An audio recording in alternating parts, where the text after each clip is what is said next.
إن الحمد لله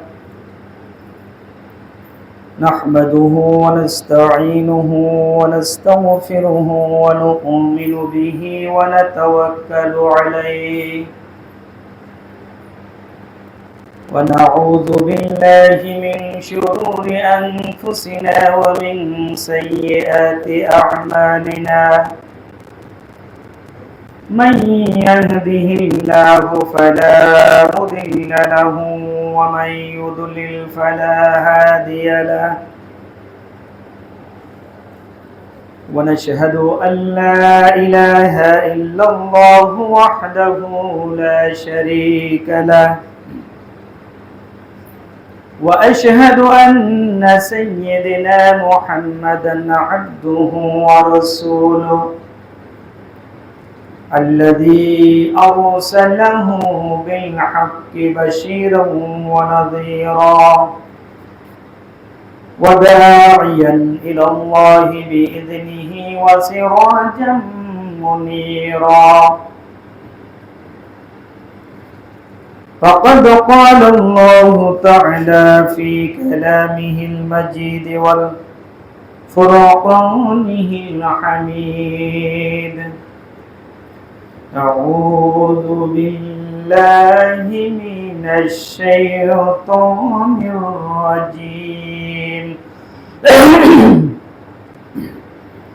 بسم الله الرحمن الرحيم يا أيها الذين آمنوا هل أدلكم على تجارة تنجيكم من عذاب أليم تؤمنون بالله ورسوله وتجاهدون في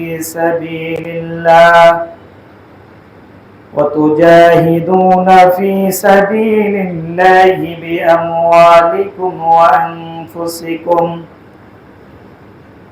ذلكم خير لكم إن كنتم تعلمون وقال النبي صلى الله عليه وسلم جاهدوا المشركين بأموالكم وأنفسكم وألسنتكم رواه أبو داود أو كما قال عليه الصلاة والسلام সোজা হয়ে বসতে হবে সমস্ত প্রশংসা এবং যাবতীয় তারিফ সেই মহান আল্লাহ সুবহানাহু ওয়া তাআলার জন্য যে আল্লাহ তাবারাক ওয়া তাআলা আজকের এই পবিত্র জুমার দিনে আল্লাহর ঘর জামি মসজিদে যিনি তার জীবনের 23টি বছর অক্লান্ত পরিশ্রম কঠোর জিহাদ এবং অসীম সাহস মনোবল নিয়ে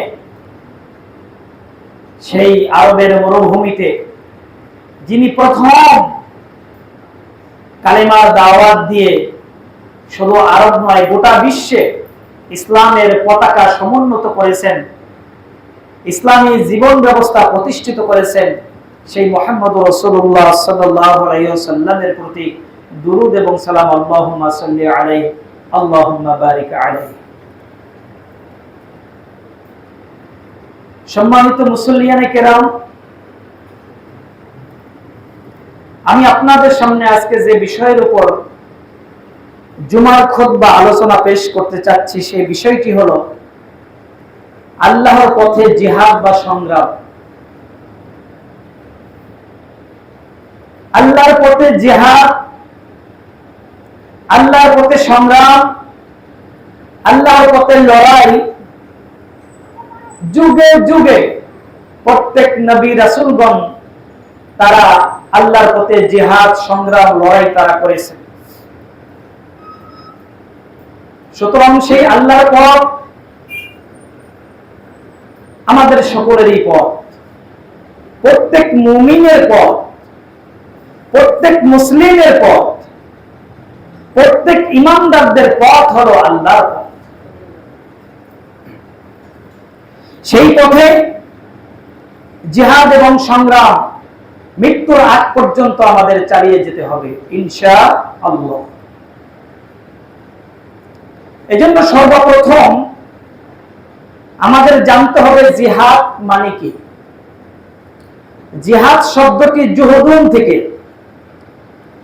যার অর্থ হলো চেষ্টা করা, কঠোর পরিশ্রম করা, সংগ্রাম করা বা আন্দোলন করা। এক এক দেশে এক এক ভাষায় জিহাদ শব্দটি ব্যাখ্যা করে থাকে। ইসলামী শরীয়তের পরিভাষায় জিহাদ হলো আল জিহাদু ফি সাবিলিল্লাহি লিইলাই কালিমাতিল্লাহি ফিল আরদ। আল্লাহর জমিনে আল্লাহর কালেমাকে সমুন্নত করার জন্য আল্লাহর রাস্তায় যে কঠোর পরিশ্রম করা হয়, আন্দোলন করা হয়, সংগ্রাম করা হয়, এটাকেই বলা হয় জিহাদ। আপনারা সকলেই এক বাক্যে বলেন, এই জমিন কার? সবাই বলেন কার? এই জমিন আল্লাহ। এই জমিনের উপরে যে মানুষ বসবাস করে, এই মানুষগুলো কার? আল্লাহ। সুতরাং জমিন আল্লাহ, মানুষগুলো আল্লাহ। এই আল্লাহর জমিনে আল্লাহর মানুষগুলো আইন মানবে কার? আল্লাহ। কিন্তু এই মানুষের পরম শত্রু, এই মানুষের চরম দুশমন শয়তান। তিনি আল্লাহর বান্দাদেরকে আল্লাহর পথে থাকতে দিতে চায় না, আল্লাহর পথ থেকে বিচ্যুত করে দিতে চায়। এজন্য শয়তানের বিরুদ্ধে সংগ্রাম। আল্লাহর পথে টিকে থাকতে হলে শয়তানের বিরুদ্ধে সংগ্রাম করতেই হবে। সুতরাং একটি সুমহান আদর্শকে সামনে নিয়ে একদল ইমানদার সত্যের জন্য লড়াই বা যুদ্ধ করা। আমাদের লড়াই হবে সত্যের জন্য, আমাদের সংগ্রাম হলো সত্যকে বিজয় করার জন্য। এই সংগ্রাম শুরু হয় জবান দিয়ে, এর শেষ পরিণতি হয় তরবারি দিয়ে, অস্ত্র দিয়ে। মুহাম্মদুর রাসূলুল্লাহ সাল্লাল্লাহু আলাইহি ওয়াসাল্লাম তার জীবনটাই গেছে সংগ্রামী জীবন, তার জীবনটাই হলো জিহাদের জীবন। তিনি নিজে 27টি যুদ্ধে অংশগ্রহণ করেছেন।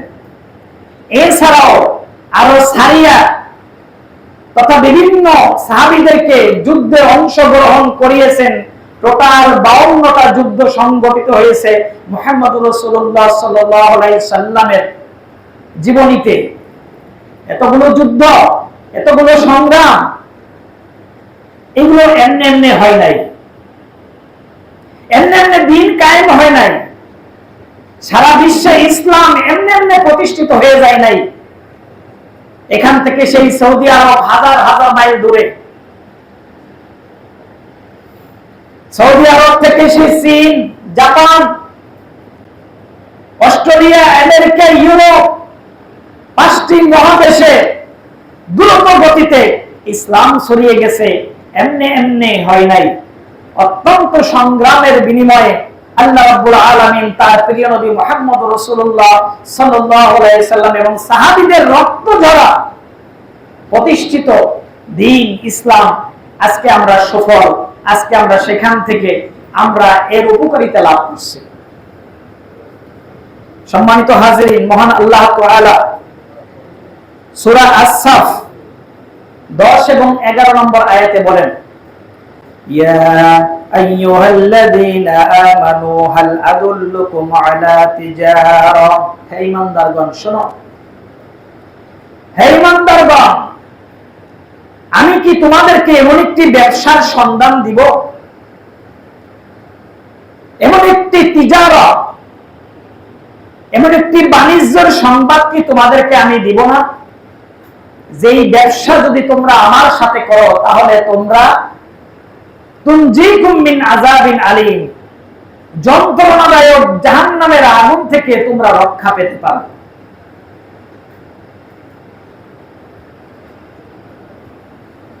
সেই ব্যবসাটা হলো তিনটি পুঁজি। কয়টি পুঁজি? তিনটি পুঁজি। তুমিনুনা বিল্লাহ, আল্লাহর উপর দৃঢ় বিশ্বাস তোমাদের আনতে হবে। আল্লাহর প্রতি দৃঢ় বিশ্বাস, ও রাসূলিহি, এবং রাসূলের আনুগত্য, নিঃস্বার্থ আনুগত্য। আল্লাহর প্রতি দৃঢ় বিশ্বাস, রাসূলের প্রতি নিঃস্বার্থ আনুগত্য। 3 নম্বর হলো ওয়াতুজাহিদুনা ফি সাবিলিল্লাহি বিআমওয়ালিকুম ওয়া আনফুসিকুম, আর নিজেদের জান দিয়ে মাল দিয়ে আল্লাহর রাস্তায় জিহাদ করা। এই তিনটি পুঁজি নিয়ে যদি তোমরা আমার সাথে ব্যবসা করো, আল্লাহ তাআলা বলেন, তাহলে আমি তোমাদেরকে যন্ত্রণাদায়ক আযাব থেকে আমি তোমাদেরকে রক্ষা করব। তাহলে জাহান্নাম থেকে বাঁচার জন্য এই তিনটি পুঁজি, জাহান্নাম থেকে পরিত্রাণ পাওয়ার জন্য এই তিনটি পুঁজি। আর সালাত, যাকাত, সিয়াম, হজ, অন্যান্য যে আমলগুলো আছে, এই আমলগুলোর মাধ্যমে এইগুলো হলো জান্নাতে যাওয়ার পুঁজি।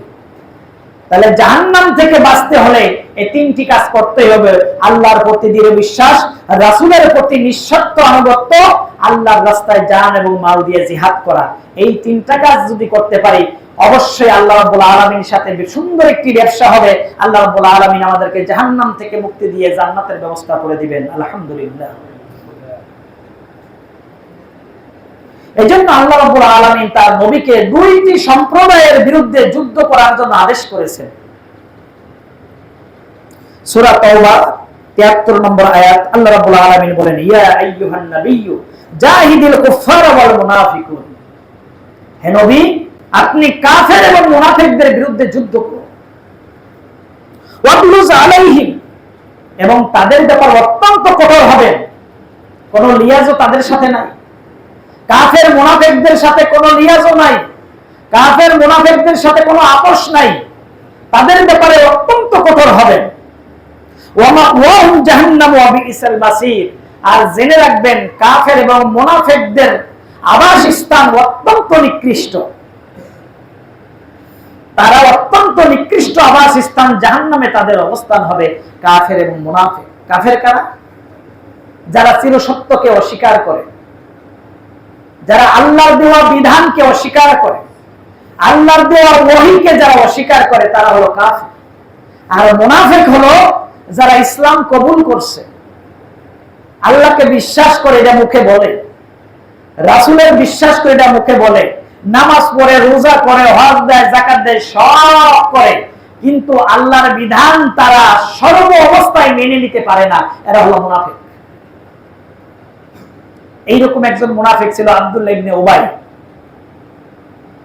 তিনি প্রকাশ্যে বলতেন, আমি আল্লাহকে বিশ্বাস করি, প্রকাশ্যে বলতেন, আমি রাসূল সাল্লাল্লাহু আলাইহি সাল্লামের নেতৃত্ব গ্রহণ করি, এবং বিভিন্ন যুদ্ধে আল্লাহর রাসূলের সাথে আব্দুল্লাহ ইবনে উবাই মুনাফিক নেতা গিয়েছেন। তিনি রাসূলের পিছনে নামাজ পড়তেন, তিনি রোজা রাখতেন, হজ করতেন, সব করতেন। তারপরেও আব্দুল্লাহ ইবনে উবাই হলো মুনাফিকদের কি সভাপতি, মুনাফিকদের লিডার। তাহলে আব্দুল্লাহ ইবনে উবাই যদি আল্লাহর প্রতি বিশ্বাস করে, রাসূলের আনুগত্য করে, রাসূলের পিছনে নামাজ পড়ে যদি মুনাফিক হয়, এই ধরনের মুনাফিক আমাদের সমাজে আছে না নাই বলেন? এই মুনাফিকদের বিরুদ্ধে আর কাফেরদের বিরুদ্ধে আল্লাহ রাব্বুল আলামিন নবীকে আদেশ করেছেন, ইয়া আইয়ুহান নাবিয়্যু জাহিদিল কুফার ওয়াল মুনাফিকুন, হে নবী, আপনি কাফের এবং মুনাফিকদের বিরুদ্ধে জিহাদ করুন, কঠোর হন, তাদেরকে নাস্তানাবুদ করুন। ওয়াগলুজ আলাইহিম, তাদের ব্যাপারে কঠোর হবেন, ছাড় দিবেন না। তাহলে জিহাদ একটি ইবাদত, জিহাদ একটি ইবাদত। এই ইবাদতটা আমাদের জন্য কেন দিল? মানব দেহে যখন ব্যাকটেরিয়া বা ভাইরাস প্রবেশ করে, তখন মানুষকে দুর্বল করে ফেলে। কারণ ব্যাকটেরিয়া বা ভাইরাস এমন জীবাণু যেটা খালি চোখে দেখা যায় না, কিন্তু মানব দেহে প্রবেশ করে। তখন এই ব্যাকটেরিয়া বা ভাইরাসকে নষ্ট করার জন্য, ওটাকে ধ্বংস করার জন্য ডাক্তারের শরণাপন্ন হতে হয়। প্রথম সে প্যারাসিটামল দেয়, কিন্তু প্যারাসিটামলে কাজ হয় না। এরপরে ডাক্তারের কাছে গেলে সে বলে যে হায়ার অ্যান্টিবায়োটিক দিতে হবে, কারণ এই ধরনের ব্যাকটেরিয়া বা ভাইরাস ধ্বংস করতে হলে অ্যান্টিবায়োটিক দিতে হবে। সে অ্যান্টিবায়োটিকের মাধ্যমে ব্যাকটেরিয়া বা ভাইরাস ধ্বংস হয়।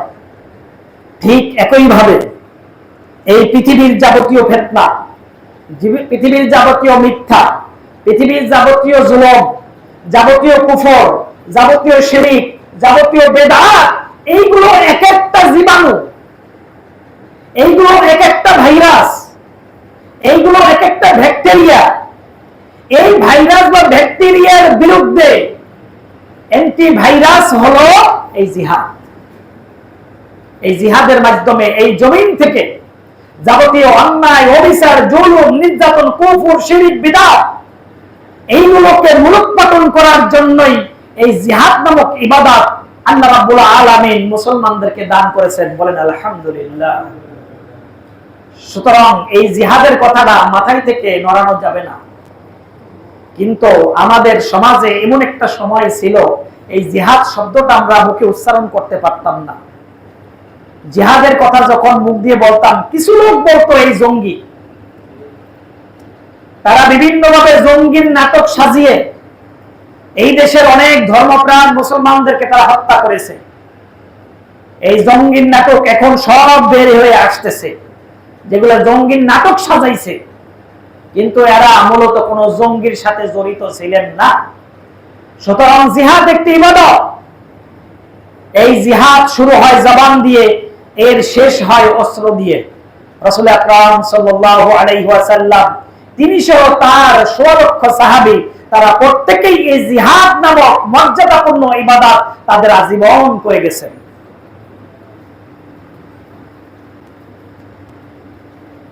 আল্লাহ রাব্বুল আলামিন সূরা বাকারার ১৮৩ নম্বর ১৩ নম্বর আয়াতে বলেছেন, ওয়াকাতিলুহুম হাত্তা লা তাকুনা ফিতনা ওয়া ইয়াকুনা আদ-দীনু লিল্লাহ। আল্লাহ রাব্বুল আলামিন বলেন, তোমরা ততক্ষণ পর্যন্ত লড়াই করো যতক্ষণ না পর্যন্ত এই জমিন থেকে যাবতীয় ফিতনা ফাসাদ দূরীভূত হয়ে যায় এবং আল্লাহর দ্বীন পরিপূর্ণরূপে বিজয় লাভ করে। ওয়া ইয়াকুনু আদ-দীনু কুল্লুহু লিল্লাহ। অন্য আয়াতে আছে আল্লাহর দ্বীন পরিপূর্ণরূপে এই জমিনে বাস্তবায়ন হওয়া এবং দুনিয়া থেকে যাবতীয় ফিতনা দূরীভূত হওয়ার আগ পর্যন্ত তোমরা লড়াই চালিয়ে যাও, তোমরা জিহাদ করো। এই ফিতনা কি? এই ফিতনা হলো শিরক। এই ফিতনা কি? এই ফিতনা হলো বিদআত। এই ফিতনা কি? এই ফিতনা হলো জুলুম। কিন্তু আজকে ফিতনা কোনটাকে বলে? আপনি একটা হক কথা বলবেন, কিছু লোক বলবে এরা ফিতনা সৃষ্টি করছে। বলে কি বলে না? বলেন। আপনি সুন্নতের উপর আমল করতে চাইবেন, কিছু লোক বলে এরা ফিতনা সৃষ্টি করতে চাইছে। অথচ ফিতনার আয়াতের উপরে তাফসীর ইবনে কাসির, তাফসীর ফি জিলালিল কোরআন, যত তাফসীর গুলো আছে, তাফসীর ইবনে আব্বাস, এই তাফসীর গুলোতে বলা হয়েছে ফিতনা আই শিরক। শিরককে ফিতনা বলা হয়েছে। কিন্তু আজকে আপনি আমি সমাজে একটা সুন্নত, যে সুন্নতটা মিলিত ছিল, এই সুন্নতটা আপনার আমার জীবনে যখন আমরা প্রতিষ্ঠা দেওয়ার চেষ্টা করি, তখন কিছু লোক বলে যে এরা ফিতনা করার চেষ্টা করছে, অথচ ফিতনার অর্থই তারা জানে না। সুতরাং এই জমিনে যাবতীয় শিরক, বিদআত, জুলুম, অত্যাচার, এইগুলো হলো ফিতনা। এইগুলোর বিরুদ্ধে আমাদের লড়াই, আমাদের জিহাদ চলবে ইনশাআল্লাহ। এই আল্লাহর পক্ষ থেকে যে জিহাদ, এই জিহাদের বিনিময় একটাই, সেটা হলো জান্নাত।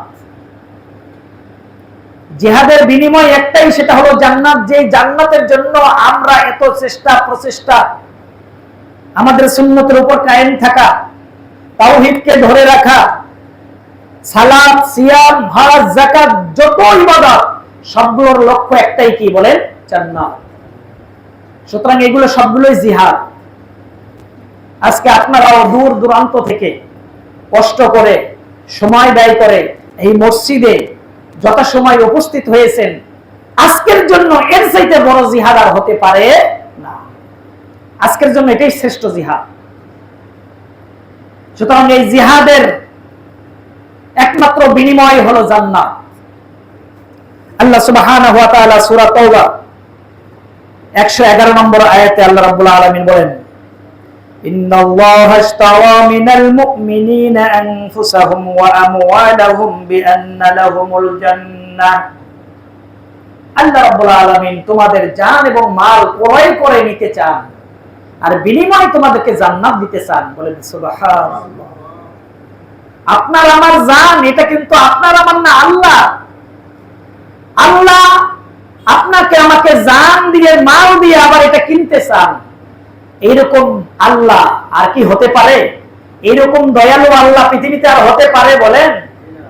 তিনি আমাদেরকে জান দিলেন, মাল দিলেন, ধন দিলেন, সম্পদ দিলেন, সব দিয়ে বললেন, বান্দা তুমি তোমার জান এবং মালটা আমার কাছে বিক্রয় করো। যদি পরিপূর্ণভাবে বিক্রয় করতে পারো আমি তোমাকে বিনিময় দিব একটাই, সেটা হলো জান্নাত। এই জান্নাত দিব, তবে একটা শর্ত আছে, ইউকাতিলুনা ফি সাবিলিল্লাহ। তোমাদেরকে একমাত্র আল্লাহর রাস্তায় লড়াই করতে হবে, সংগ্রাম করতে হবে। এই জান্নাতটা তোমাকে আমি দিব, শর্ত হলো আল্লাহর রাস্তায় সংগ্রাম, চেষ্টা, প্রচেষ্টা সার্বক্ষণিক তোমার জীবনটাকে একমাত্র আল্লাহর জন্য সঁপে দাও, আমি বিনিময় তোমাকে দিব জান্নাত। ফায়াকতুলুনা ওয়া ইয়াকতুলুন। এবং এই লড়াই করতে গিয়ে তুমি মানুষকে পরাজিত করবে, নিজেও কি হতে পারো? পরাজিত হতে পারো। সুতরাং আল্লাহর পথে সংগ্রাম, আল্লাহর পথে জিহাদ, আল্লাহর পথে সংগ্রাম সার্বক্ষণিক আমাদেরকে থাকার তৌফিক দান করুন। সবাই বলুন আল্লাহুম্মা আমিন। আমাদেরকে মনে রাখতে হবে এই দুনিয়া একটা পরীক্ষার জায়গা। পরীক্ষা দেওয়া ছাড়া আল্লাহ রাব্বুল আলামিন সহজেই জান্নাতটা দিয়ে দিবেন না। এই জান্নাতটা পেতে হলে আল্লাহ রাব্বুল আলামিন আপনাকে আমাকে পরীক্ষা করবেন। খুব সমাজের সাথে তাল মিলাইয়া, খুব তেলাইয়া মিলাইয়া জীবন কোনরকম চালাইয়া মৃত্যুবরণ করব আর আল্লাহর কাছে জান্নাত কামনা করব, আল্লাহ তো দিবই একদিন জান্নাত, না, এত সহজ না। আল্লাহ রাব্বুল আলামিন প্রত্যেককে পরীক্ষা করবেন। সূরা আল ইমরান 142 নম্বর আয়াতে আল্লাহ রাব্বুল আলামিন বলেন, আম হাসিবতুম আন তাদখুলুল জান্নাতা ওয়ালাম্মা ইয়া'লামিল্লাহুল্লাযীনা জাহাদু মিনকুম ওয়া ইয়া'লামাস সাবিরিন। যে হে মুমিনরা, তোমরা কি ধারণা করেছো যে আমি তোমাদেরকে একেবারে সহজেই জান্নাতে প্রবেশ করিয়ে দিব? তোমরা কি এই ধারণা নিয়ে বসে আছো আমি তোমাদেরকে জান্নাত র্যান্ডমলি দিয়ে দিব? ওয়ালাম্মা ইয়া'লামিল্লাহুল্লাযীনা জাহাদু মিনকুম, অথচ আল্লাহ জেনে নেবেন না তোমাদের মধ্যে কে আল্লাহর রাস্তায় সংগ্রাম করে, আল্লাহর রাস্তায় চেষ্টা সাধনা করে, আল্লাহর রাস্তায় আন্দোলন করে, আল্লাহর রাস্তায় জিহাদ করে। এটা কি আল্লাহ রাব্বুল আলামিন তোমাদের থেকে জেনে নেবেন না? আর তিনি কি জেনে নেবেন না ওয়া ইয়া'লামাস সাবিরিন, এই আল্লাহর রাস্তায় জিহাদ করতে গিয়ে ধৈর্য ধারণ কে করে? এটা আল্লাহ পাক জানবেন তোমার কাছ থেকে, তারপরে তোমাকে যাচাই বাছাই করে পরীক্ষা করে এরপরে তোমাকে জান্নাতের ফয়সালা করবে। 22 ক্যারেট স্বর্ণ এমনি এমনি তৈরি হয় না। এই 22 ক্যারেট স্বর্ণ, এই 22 ক্যারেট স্বর্ণ থাকে না, এটা থাকে মাটির সাথে মিশ্রিত। 10 মণ মাটি, এটাকে বিভিন্নভাবে ধুলাই করে হালকা কিছু স্বর্ণ হয়। এই স্বর্ণটাকে উত্তপ্ত আগুনে এটাকে গলিয়ে আপনার 18 ক্যারেট স্বর্ণ হয়। 18 ক্যারেট স্বর্ণকে আবার উত্তপ্ত তাপ দেওয়ার পরে 21 ক্যারেট স্বর্ণ হয়। 21 ক্যারেট স্বর্ণকে আবার উত্তপ্ত তাপ দেওয়ার পরে 22 ক্যারেট স্বর্ণ হয়। এই 22 ক্যারেট স্বর্ণের মূল্য পৃথিবীর ভেতর সবচাইতে বেশি। তাহলে এই 22 ক্যারেট স্বর্ণ আমরা হতে চাই, অথচ আল্লাহ রাব্বুল আলামিন আমাদেরকে পরীক্ষা করবেন না, আমাদেরকে আগুনে পোড়াবেন না, আমাদেরকে দুনিয়ায় যন্ত্রণা দিবেন না, আমাদেরকে লড়াই করতে হবে না, আমাদেরকে জিহাদ করতে হবে না, আমাদের শরীর থেকে রক্ত ঝরবে না। এমনি এমনি জান্নাত আল্লাহ দিয়ে দিবেন, এত সহজ না। আল্লাহ রাব্বুল আলামিন বলেছেন যে এটা তোমরা ধারণা করতে পারো যে তোমাদেরকে খুব সহজেই জান্নাত দিয়ে দিবেন, অথচ আল্লাহ রাব্বুল আলামিন জেনে নেবেন তোমাদের মধ্যে কে আল্লাহর পথে মুজাহিদ। সুনানে আবু দাউদ 2504 নম্বর হাদিস, আনাস রাদিয়াল্লাহু তাআলা আনহু থেকে বর্ণিত হাদিস। রাসূল করিম সাল্লাল্লাহু আলাইহি ওয়াসাল্লাম বলেছেন, জাহিদুল মুশরিকিনা বিআমওয়ালিকুম ওয়া আনফুসিকুম ওয়া আলসিনাতিকুম, তোমরা মুশরিকদের বিরুদ্ধে জিহাদ করো জান দিয়ে, মাল দিয়ে, জবান দিয়ে। কয়টা জিনিস বলছেন? তিনটা জিনিস, জান দিয়ে, মাল দিয়ে, জবান দিয়ে। আপনার একটা মুখের কথার দ্বারা যদি সমাজ থেকে জুলুম, অত্যাচার, শিরিক, বিদআত দূর হয়ে যায়, আপনার এই মুখের কথাটাও এক ধরনের জিহাদ। আপনার একটা লেখনের কথার দ্বারা যদি সমাজ থেকে জুলুম, অত্যাচার, শিরিক, বিদআত দূর হয়, আপনার লেখনীটাও এক ধরনের জিহাদ। আপনার কর্মতৎপরতার জন্য আপনার একটা টাকা এই ইসলামের জন্য দান হলো, 2টা টাকা দান হলো, 5টা টাকা দান করলেন, এই দানটাও আল্লাহর রাস্তায় এক ধরনের জিহাদ। আপনি সেই বাড়ি থেকে গোসল করে এই মসজিদ পর্যন্ত আসছেন, আপনার নিজের জান দিলেন, এই জানটাও আপনার জন্য জিহাদ। সুতরাং জিহাদ মানেই শুধু লড়াই করা আর মারামারি, কাটাকাটি না, ওটা হলো সর্বশেষ। কাফেরদেরকে, মুশরিকদেরকে, মুনাফিকদেরকে প্রথম বোঝাতে হবে, বুঝিয়ে সুজিয়ে তাদেরকে দ্বীনের পথে আনতে হবে। কিন্তু বুঝাতে গেলাম, ওই কাফের মুশরিক উল্টা আমার দিকে চড়াও হইল। আমি প্রথমে সহ্য করলাম, আপনি প্রথমে সহ্য করলাম, সহ্য করতে করতে এক পর্যায়ে সে আপনার আমার উপর চড়াও হলো, আপনার পায়ের সে পাড়া দিল, আপনি পাটা নামিয়ে দেন, ধৈর্য ধারণ করেন। দ্বিতীয়বার সে আপনার গায়ে হাত দিল, ধৈর্য ধারণ করেন, আপনি তাকে ক্ষমা করে দেন। তৃতীয়বারও আপনাকে আক্রমণ করার চেষ্টা করলো, তৃতীয়বার আপনি ধৈর্য ধরেন, চতুর্থবার আর ধৈর্য ধরার করার সুযোগ নাই। তখন উনি যেভাবে আক্রমণ করে আপনাকে ওইভাবে আক্রমণ করতে হবে, তা না হলে আপনি হককে প্রতিষ্ঠা করতে পারবে না। রাসূল সাল্লাল্লাহু আলাইহি সাল্লাম মক্কি জীবনে তিনি অত্যাচারিত হয়েছেন, মানুষকে ক্ষমা করে দিয়েছেন। আল্লাহ পাক আয়াত নাযিল করেন, ওয়াইফু, হে নবী আপনাদেরকে ক্ষমা করে দেন, ওরা অত্যাচার করতেছে, সহ্য করেন, ধৈর্য করেন, ধরেন। আপনারা কেবল নতুন, আপনারা সংখ্যায় কম, এই মুহূর্তে ধৈর্য ধারণ ছাড়া আপনাদের কোনো কাজ নাই। এখন আপনারা সংখ্যায় কম, ওরা সংখ্যায় অনেক বেশি, এই মুহূর্তে আপনাদের ধৈর্য ধারণ করতে হবে। কিন্তু এমন একটি সময় আসবে, ওয়ালাল আখিরাতু খায়রুল লাকা মিনাল উলা, এমন একটি সামনের সময় আসতেছে আপনাদের জন্য সুখবর। পরবর্তী সময়টা হবে আপনাদের জন্য সুখবর। আজকে যারা কষ্ট ক্লেশ করে, দুঃখ বেদনা নিয়ে এই মসজিদ পর্যন্ত আসার সুযোগ লাভ করেছেন, আপনার আমার অন্তরের ভিতরে কিছুটা ভয় ভীতিও কাজ করেছে। সুতরাং এই যে মনের ভিতরে একটু ভয় ভীতি, আল্লাহর জন্য করছি। কার জন্য করছি বলেন? আল্লাহর জন্য করছি। এই দুনিয়ায় কোনো স্বার্থ পাওয়ার জন্য না, একমাত্র আল্লাহকে খুশি করার জন্য। যাবতীয় ভয় ভীতি উপেক্ষা করে এই মসজিদ পর্যন্ত আসতে পেরেছি আল্লাহর জন্য, কাল হাসরের ময়দানে তার কাছ থেকে যাজা, তার কাছ থেকে পুরস্কার পাওয়ার জন্য আমরা সেই আশাই করি।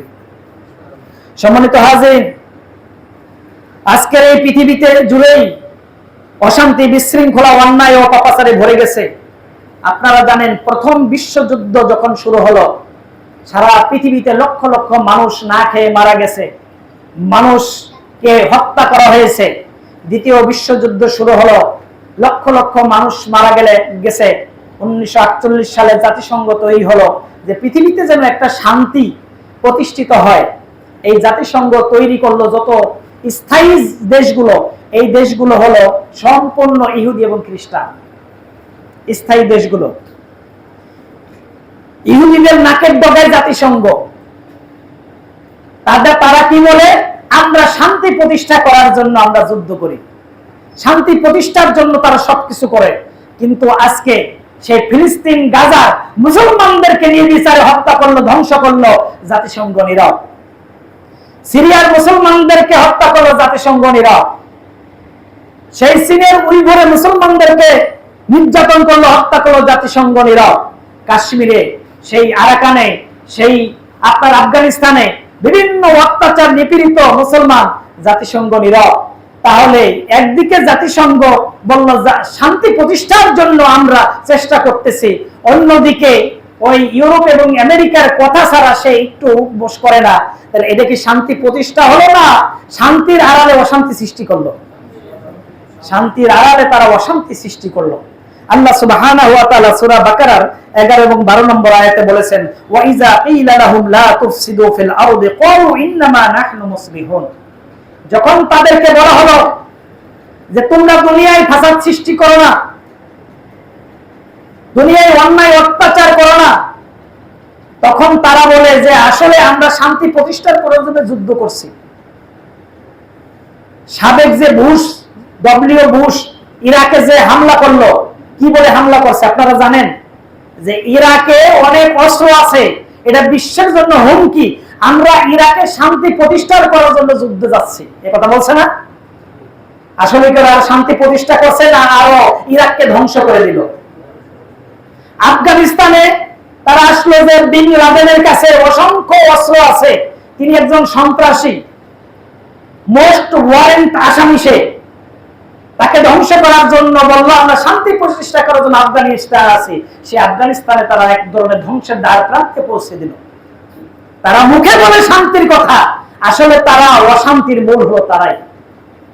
সুতরাং আজকের এই পৃথিবী জুড়ে যদি মুসলিমদের জন্য শান্তির ব্যবস্থা করতে হয়, তাহলে মুসলিম জাতিসংঘ দরকার। ওই ধরনের ইহুদি এবং খ্রিস্টানদের জাতিসংঘকে লাথি মেরে মুসলিমদের জন্য জাতিসংঘ ছাড়া মুসলমানদের কোনো কল্যাণ বয়ে আনবে না।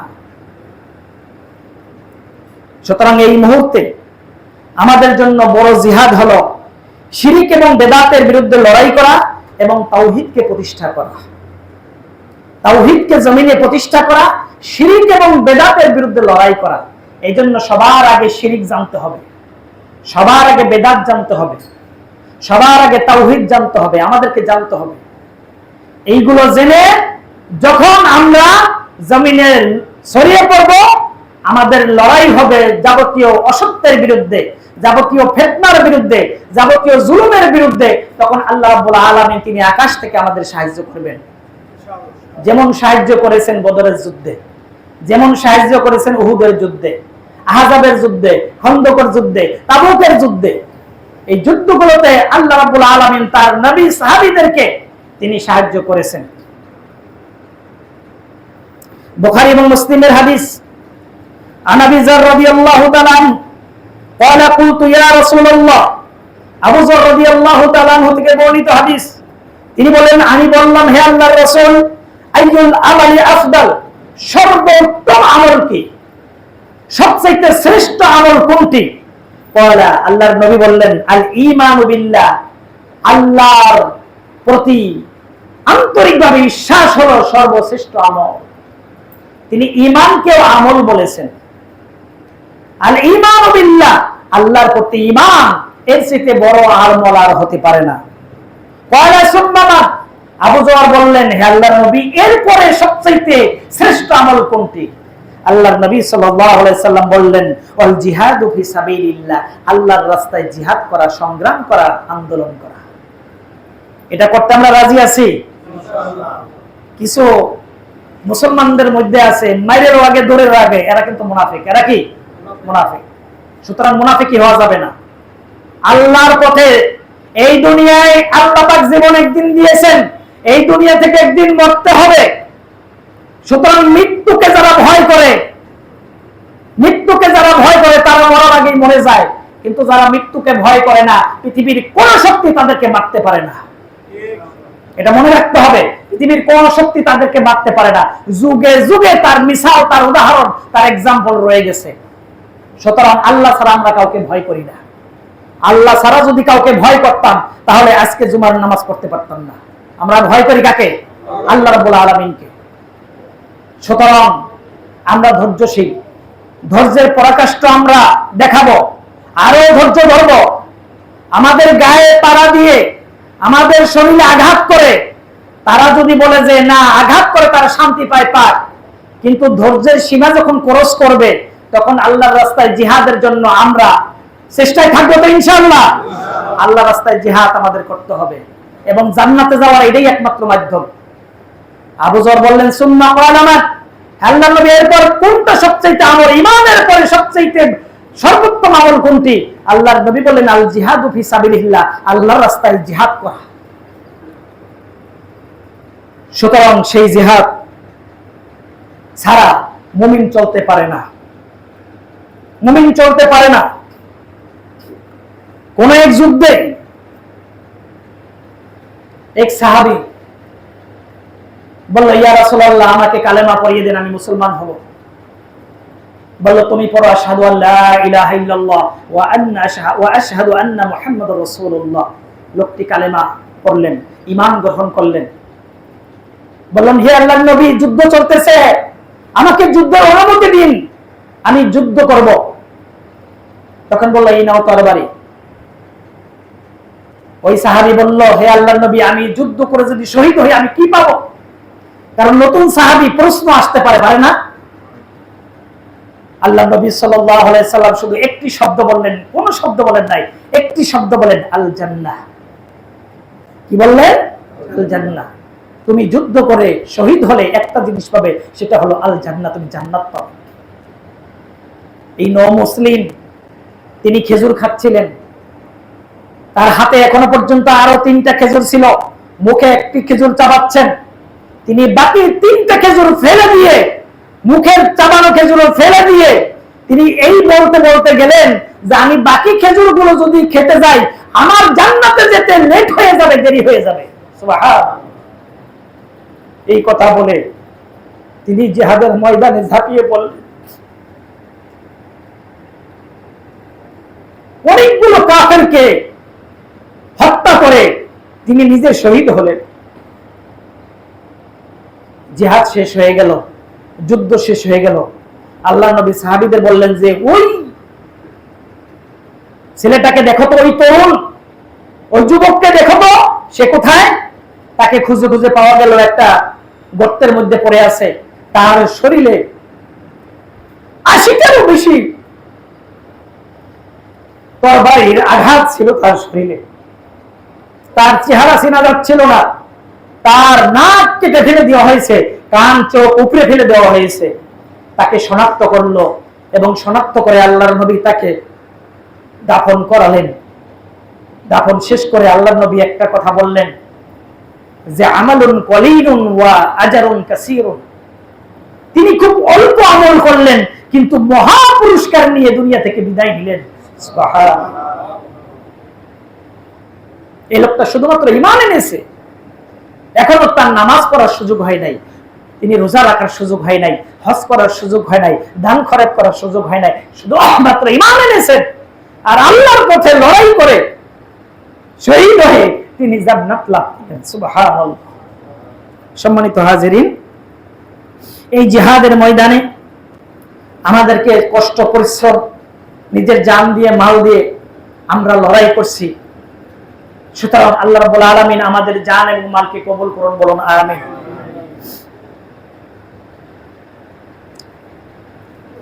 আরেকটি জিহাদ হলো সুন্নতকে কঠোরভাবে পালন করা। আজকের এই সমাজে সুন্নত নাই, বেদাতে ভরে গেছে, কুসংস্কারে ভরে গেছে, সুন্নত মৃত।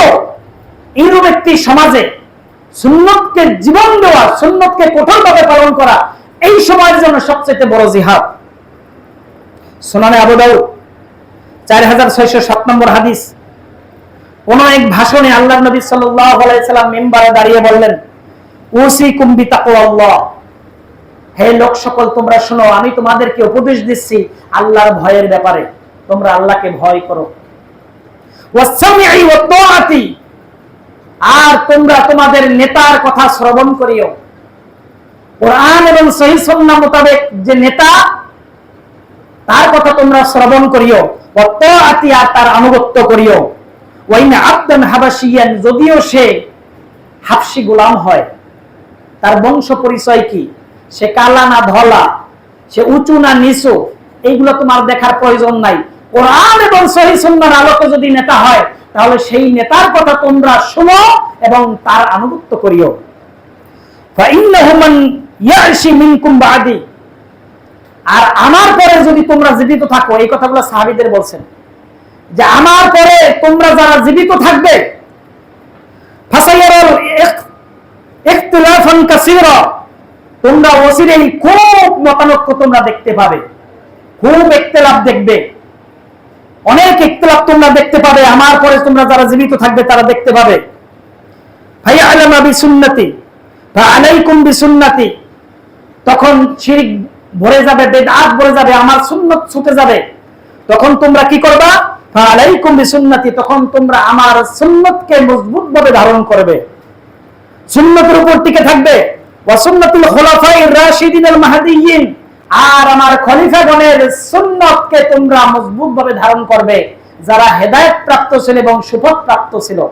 আমার খলিফাগণ, একজন খলিফার কথা বলা হয় নাই। অনেকে বলে যে ওইটা তো ওই খলিফা দিয়ে গেছে, না, একজন খলিফা না, খলিফাগণ। আমার খলিফাগণ যেই সুন্নতের উপরে ছিল, আমি যে সুন্নত রেখে গেছি, এই সুন্নতের উপর তোমরা মজবুত ভাবে ধারণ করিও। কেমন ধারণ করো? তামাসসাকু বিহা, এমন মজবুত, তামাসসাকু বিহা ওয়া আদু আলাইহা বিন নওয়াজিদ, এই মারির দাঁত দিয়ে কামড়ে ধরার মতো অবস্থানে তোমরা থাকবে সুন্নত পালন করার ক্ষেত্রে। আমরা যখন শক্ত কোনো কিছু খাবার ভাঙতে চাই, তখন সামনের দাঁত দিয়ে সম্ভব না, মারির দাঁত লাগে, ঠিক না? আল্লাহর নবী মারির দাঁতের কথা বলছেন, ওয়াআদু আলাইহা বিন নওয়াজিদ, তোমরা মারির দাঁত দিয়ে যেমন কামড়ে ধরে শক্ত জিনিস ধরে থাকো, ঠিক আমার সুন্নতকে এইভাবে মারির দাঁত দিয়ে আঁকড়ে ধরবা, সুন্নতের জন্য ছুটে না যায়। ওয়া ইয়াকুম মুহদাসাতুন, আর তোমরা দিনের মধ্যে নতুন আবিষ্কার থেকে সাবধান থেকো, ধর্মের মধ্যে নতুন আবিষ্কার, এইগুলো থেকে সাবধান। ওয়া কুল্লু মুহদাসাতিন বিদআহ, আর প্রত্যেকটা দিনের ভিতর নতুন আবিষ্কার হলো বেদাত। ওয়া কুল্লু বিদআতিন দালালা, আর প্রত্যেকটা বেদাত হলো গোমরাহ। ওয়া কুল্লু দালালাতিন ফিন্নার, আর প্রত্যেকটা গোমরাহ পথভ্রষ্ট মানুষকে জাহান্নামে নিয়ে যাবে। নাউযু বিল্লাহি মিন যালিক। সম্মানিত হাজিরিন, পবিত্র কোরআনের এই আয়াতগুলো এবং এই সহিহ হাদিসগুলো থেকে আমরা যা কিছু শিখলাম, সেটা হলো এই পৃথিবীতে যে অল্প সময়ের জন্য আল্লাহ রাব্বুল আলামিন আমাদেরকে পাঠিয়েছেন, এই অল্প সময়ের জন্য আমরা দুনিয়ার জন্য বেশি পেরেশানি হব না, দুনিয়ার জাতাকলে পড়ে যাব না, দুনিয়ার চাকচিক্যময় জগৎ দেখে যেন আমরা ধোঁকায় পরিণত না হই। এখানে যেই সময়টা আল্লাহ পাক আপনাকে আমাকে হায়াত দিয়েছেন, সেটা হলো আল্লাহর রাস্তায় জিহাদ করা। সেটা হতে পারে আপনার মুখের একটি জবান, সেটা হতে পারে আপনার একটি আমল, সেটা হতে পারে আপনার পরিবারের জন্য দাওয়াত, সেটা হতে পারে সমাজের জন্য দাওয়াত, সেটা হতে পারে আপনার লেখনী, সেটা হতে পারে সমাজ এবং রাষ্ট্রে আল্লাহর যে ওহীর বিধান সেটা কায়েম করা। সর্বক্ষেত্রে একজন মুসলিম তার একটাই টার্গেট থাকে যে আল্লাহর জমিন আল্লাহ, মানুষ আল্লাহ, এই জমিনে একমাত্র ওহীর বিধান কায়েম হবে। এই চেষ্টা প্রচেষ্টার নামেই হলো জিহাদ। বলেন সুবহানাল্লাহ। এই জিহাদে কি আমরা সবাই শামিল থাকব? এই জিহাদে শামিল যদি থাকতে হয়, ওই যে বললাম দুইটা জিনিস দরকার। একটা হলো আপনার উপস্থিতি দরকার, আপনার জান দরকার। 2 নম্বর হলো আপনার মালের কিছু কোরবানিও দরকার। এখন আমরা অনেকে মনে করি ভাই আমি জান দিয়ে দিন কিন্তু মাল দিন না। জান দিয়ে দিলে আর মাল আপনার দিলেই কি আর না দিলে কি কোনো কাজে আসবে? কোনো কাজে আসবে না। এই জন্য কোন কোন আয়াতে আল্লাহ রাব্বুল আলামিন আগে মালের কথা বলছেন, জিহাদে আগে বলছেন মালের কথা। আরে মিয়া, তুমি মাল দাও, তুমি যদি নিহত হও তোমার মালটা কাজে লাগবে। আর তুমি যদি জান দিয়ে দাও, তোমার মাল তোমার সন্তান দিতেও পারে, নাও দিতে পারে। ঠিক কিনা বলেন? আলহামদুলিল্লাহ। এই যে মসজিদ, এত সুন্দর পরিবেশে এই মসজিদখানা আল্লাহ রাব্বুল আলামিনের মেহেরবানিতেই আপনার তৈরি হয়ে গেছে। এই মসজিদে আমাদের সবার সম্পৃক্ত জান দিয়ে আমাদের থাকতে হবে। জান বলতে আপনার উপস্থিতি কামনা করছি। অন্তত না হোক জুমার দিন দুনিয়াবি অন্যান্য কাজ থেকে একটু ফারেক হয়ে জুমার দিনে আপনাদের একটু উপস্থিতি আন্তরিকভাবে আমি ব্যক্তিগতভাবে আপনাদের জন্য কামনা করছি। কারণ হলো আমাদের আশেপাশের মসজিদগুলো আছে, এখানে একটি মসজিদ আছে। কম্পেয়ার করলে, কোরআন এবং হাদিস মোতাবেক কম্পেয়ার করলে আলহামদুলিল্লাহ আমরা আশা করি কোরআন এবং হাদিসের পরিপূর্ণ পালন এই মসজিদে হচ্ছে এবং হবে, এটা আমরা আশা করি। একটা বেদআত এই মসজিদে হবে না, একটা শিরকি কথাবার্তা হবে না, একটা কিসসা কাহিনী এখানে হবে না। পরিপূর্ণরূপে কোরআন এবং হাদিসের কথাই এই মসজিদটা হবে, এই ঘোষণা আমরা করতে চাই। আপনারা রাজি আছেন? সুতরাং এই মসজিদকে কায়েম এবং দায়েম রাখার জন্য আপনার উপস্থিতি কামনা করছি। জুমার দিনে একটু দুনিয়া থেকে ফারেক হয়ে আসবেন। এই মসজিদ আপনার আরো উন্নতি দরকার, কারণ আশেপাশের মসজিদগুলো দেখেন 4তলা 5তলা হয়ে গেছে, দিন দিন মানুষ জনসংখ্যা বাড়তেছে। এই মসজিদটাও দিন দিন আমাদের মুসল্লি বাড়বে না, তখন এই মসজিদের ভিতরে এবং বারিন্দায় সংকুলন হবে না। তখন কি করতে হবে? প্রয়োজনে অবশ্যই কি করতে হবে? 2তলা 3তলা করতে হবে না? তখন যদি আপনার আমার কিছু অর্থের কারণে যদি এই মসজিদটা প্রতিষ্ঠিত হয়ে যায়, তাহলে আপনার আমার যে অর্থ, এই অর্থটা কাল হাসরের ময়দানে আপনার আমার জন্য নাজাতের একটা জরিয়া হবে না? সুতরাং সেই নাজাতের জন্য, আখিরাতের নাজাতের জন্য কোন অর্থের ব্যাপারে যদি আপনাদেরকে একটু বলা হয়, আপনার সাধ্য অনুযায়ী সেই অর্থ ব্যয় করতে কি আমরা রাজি আছি? ইতিপূর্বে এই অর্থ কিন্তু আপনারা ব্যয় করেছেন, আলহামদুলিল্লাহ, যার যতটুকু সাধ্য ছিল এই অর্থটা ব্যয় করেছেন। সুতরাং এই অর্থগুলো আল্লাহ রাব্বুল আলামিনের খাজানা এবং তার যে কোষাগার, তার যে নিয়ামত দেওয়ার যে প্রতিশ্রুতি, সেই অনুযায়ী আল্লাহ পাক আপনার আমার অর্থ সেখানে জমা করে রেখেছেন। সুতরাং আল্লাহ রাব্বুল আলামিন আপনার আমার অর্থকে কবুল করুন, বলুন আমিন। এবং এই মসজিদের সার্বিক কল্যাণ কামনার জন্য আল্লাহর কাছে দোয়া করতে হবে। রাতে তাহাজ্জুদ পড়ে আল্লাহর কাছে দোয়া করতে হবে যে আল্লাহ রাব্বুল আলামিন যেন এই মসজিদটাকে দায়েম এবং কায়েম রাখেন, বলেন আমিন। সর্বোপরি এই মসজিদে আমরা আসি এবং থাকব, আল্লাহ ছাড়া কাউকে ভয় পাওয়া যাবে না। তবে কিছু কৌশল অবলম্বন সেটা আমরা করছি। আমাদের প্রথম কৌশল হলো আমরা ধৈর্য ধারণকারী। প্রথম কৌশল কি বলেন? ধৈর্য ধারণকারী। আমাদের কিছু দিনী ভাইয়েরা, আমরা তাদেরকে দিনী ভাইয়েরাই বলবো, আমাদের প্রতি ভুল বোঝাবুঝির কারণে আমাদেরকে তারা সমাজ থেকে বিচ্ছিন্ন করে ফেলতে চান, আমাদের প্রতি হিংসা করেন, আমাদেরকে বিভিন্ন ভাবে গালিগালাজও করেন। আমরা তাদের প্রতি কোনো গালিগালাজ নাই, তাদের প্রতি কোনো হিংসা নাই, তাদের প্রতি কোনো ধরনের অশান্তি নাই, তাদেরকে ভালোবাসি, মহব্বত করি, তাদের জন্য হেদায়েতের দোয়া করি। এর চাইতে বেশি কিছু আমাদের কার কিছু করণীয় আছে? সুতরাং তারা আমাদেরকে বিভিন্ন ভাবে গালিগালাজ করছে, বিভিন্ন ভাবে আমাদের উপরে কঠোরতা অবলম্বন করছে, আমরা ধৈর্য ধারণকারী। আল্লাহ রাব্বুল আলামিন আল্লাহ যেন তাদেরকে হেদায়েত দান করেন, আল্লাহ যেন আমাদেরকে সঠিক সুন্নাহর উপর আমাদেরকে অবিচল থাকার তৌফিক দান করুন, আমিন। আকুলু কওলি হাযা আস্তাগফিরুহু ইন্নাহু ওয়াল গফুরুর রহিম। যারা সুন্নাত পড়েন নাই পড়ে নেন।